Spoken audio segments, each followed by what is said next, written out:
Vem comigo, Fausta Ratti! Sétimo ano, agora é a nossa vez, hein?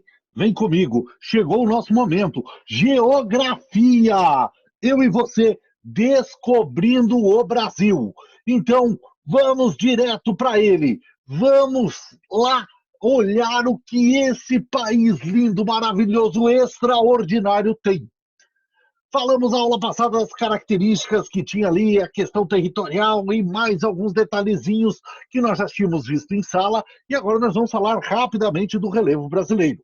Então, bem simples, né? O Brasil está localizado em uma área estável, ou seja, nós temos muito pouco movimento na placa tectônica, até porque nós estamos bem no centro, ou praticamente do centro para a borda ocidental da placa sul-americana. O Brasil está localizado, então, numa área estável, sem vulcões ativos. Então, no Brasil não tem, nós temos aqui nos nossos vizinhos, mas propriamente no Brasil não tem. E as atividades, os abalos sísmicos, os terremotos, são extremamente fracos. Então, não precisamos nos preocupar muito com essa condição. Nós sabemos que tem tremores, pequenas intensidades, até frutos de abalos sísmicos que acontecem nos nossos países vizinhos. Seu território é formado por estruturas de rochas antigas. Nós somos um país que tem um relevo formado bem antigamente. Então, isso nos dá um desgaste natural por processos erosivos que vem aí durante milhões de anos acontecendo até chegar nessa grande situação que nós temos hoje de um relevo lindo e maravilhoso. Fatores que provocaram essa modificação é o homem, sem dúvida nenhuma. A questão da hidrografia, tanto o rio quanto as chuvas que foram bastante abundantes durante os períodos que nós tivemos. Agora estamos aí no racionamento, um pouquinho aí com problema de água, mas tudo certinho. Ventos e altas temperaturas. Já que estamos falando de rios, vamos falar rapidinho dos rios do Brasil. O Brasil tem uma rede fluvial extraordinária. É a maior do mundo. Nós temos a maior bacia hidrográfica do mundo, a Amazônica. Nós já conversamos sobre isso. As águas são utilizadas para diversos fins do Brasil.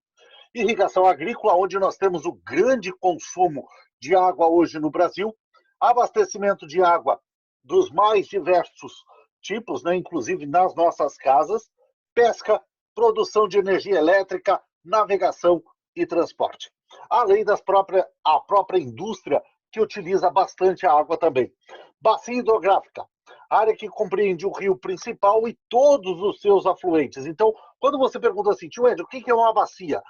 Uma bacia hidrográfica você tem o rio principal, você tem aquele que é o principal, mas ali você tem um conjunto. Então, onde ele nasce, os afluentes, os divisores de água, que são aqueles morros onde a água escorre para um determinado lado e depois para o outro. Então, nós vamos tendo um componente enorme até ela atingir o oceano. No Brasil, há 12 regiões hidrográficas. Então, olha como é importante isso. Tá? Isso é uma revisão, então é coisinha rápida. Nós paramos exatamente aí na questão das bacias hidrográficas. Você deve lembrar que nós estávamos trabalhando o Rio São Francisco, nós trabalhamos o Rio Amazonas, nós trabalhamos o Tocantins, Araguaia, enfim, né? Aqui na nossa região, Rio Uruguai. Então, nós estamos trabalhando as 12 bacias hidrográficas. Agora eu quero a sua atenção. Nós estamos passando no Brasil por um período de outono e, se nós observarmos, o Brasil ele tem uma variedade climática. O Brasil ele é naturalmente tropical, porque a maior parte do território está na área tropical.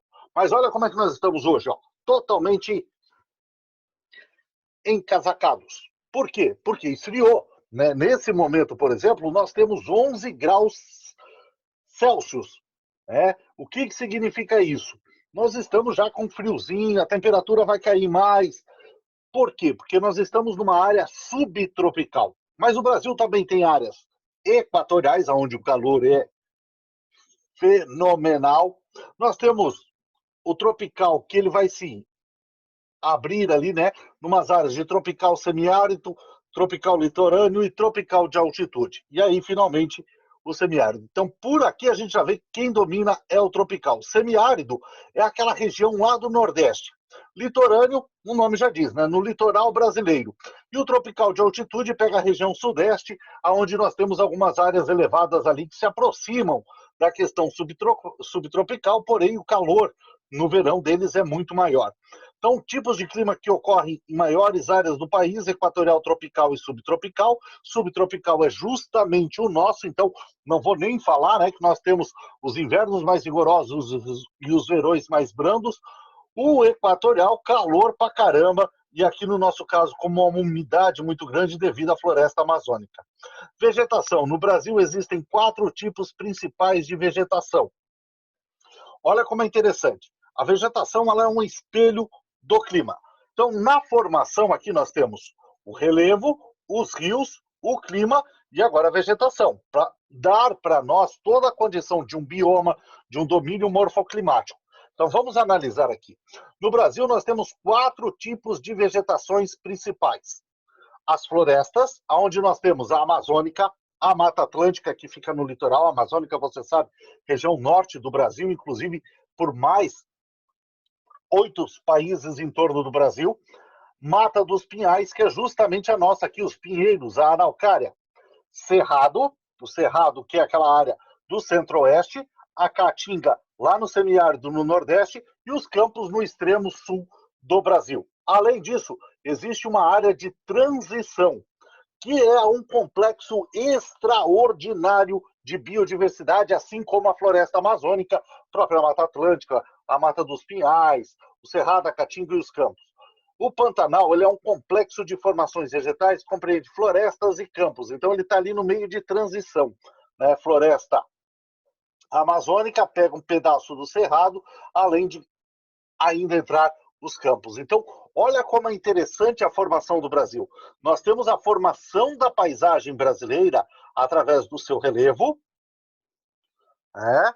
Nós temos os nossos rios, lindos, maravilhosos, extraordinários, a maioria deles perenes, alguns lá no Nordeste, mas muito raros, temporários, né? Rios bastante caudalosos, como é o caso do Amazonas. Então, nós temos uma hidrografia muito rica.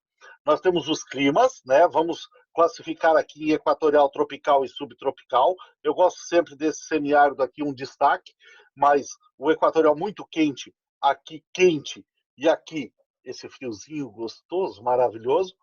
A vegetação, entrando aí com as florestas amazônica, Mata Atlântica, Mata dos Piais, Cerrado, Caatinga e os campos.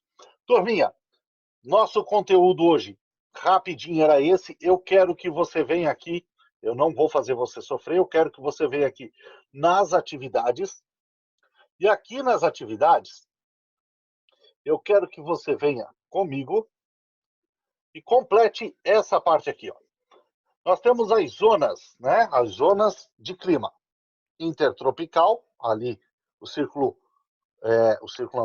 trópico de Câncer e o trópico de Capricórnio, então aí nós temos a área intertropical ou zona tropical, então devido à sua posição em relação aos trópicos, a maior parte do território brasileiro encontra-se na zona tropical, que apresenta características climáticas que favorecem a ocorrência de, né, é uma lógica, florestas tropicais. A maior floresta equatorial tropical que nós temos é a floresta amazônica.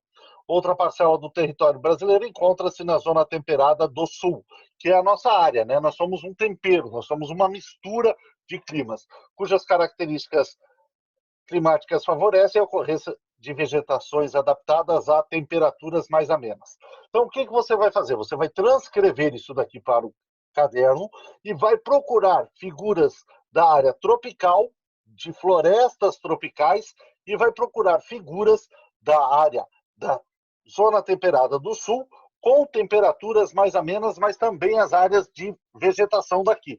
Eu quero que você tenha bem essa condição. Você pode pegar uma de relevo, pode pegar uma lá de hidrografia, que você vai ver. No diagrama abaixo, encontre 7 palavras relacionadas aos tipos de vegetação. Aqui você vai ter uma atividade diferente. Aqui, em vez de você transcrever isso, eu quero que você pegue lá a palavra Pinhais, Mata dos Pinhais, ou Mata dos Pinheiros, ou Mata de Araucárias, igual, você escreve sobre ela. Pantanal, igual, escreve sobre o Pantanal. Atlântica, Mata Atlântica, o que que tem lá? Mata Atlântica, escreve do lado. Campos, escreve do lado que são campos. Cerrado, coloca lá, Cerrado, tal, tal, tal, tal, tal, tal. Caatinga, a mesma coisa. E a mata litorânea, que é a mata que nós temos ali a área de mangues, enfim, a área de restingas. Então eu quero que você trabalhe um pouquinho isso. Então, cada uma dessas palavras selecionadas aqui, você vai lá e vai escrever um pouquinho a respeito delas. Para finalizar essa parte, nós temos aqui a área de patrimônios, combater essa área de... é a quinta aqui que nós temos. Complete a frase abaixo com o termo que define superação. São conjuntos de bens naturais e culturais herdados pela sociedade e relacionam-se com a identidade de uma sociedade. E por isso devem ser preservados e transmitidos de geração a geração, que são os patrimônios históricos. Então eu quero que você escreva lá, né? Pode escrever isso daqui, e escreva lá, patrimônios históricos. Coloque 5 patrimônios históricos de Lages. É isso aí. Atividade até a quinta aulinha, tranquilo. Hoje foi rápido, tranquilo, sem muita enrolação, só para a gente poder dar um pequeno e breve boa semana. Já estou pensando no final de semana. Uma boa semana a todos. Semana que vem tem mais, eu leio mais uma aulinha aí. Valeu, galera. Aquele beijo, Fausta Ratti. Fiquem com Deus, turminha. E fui!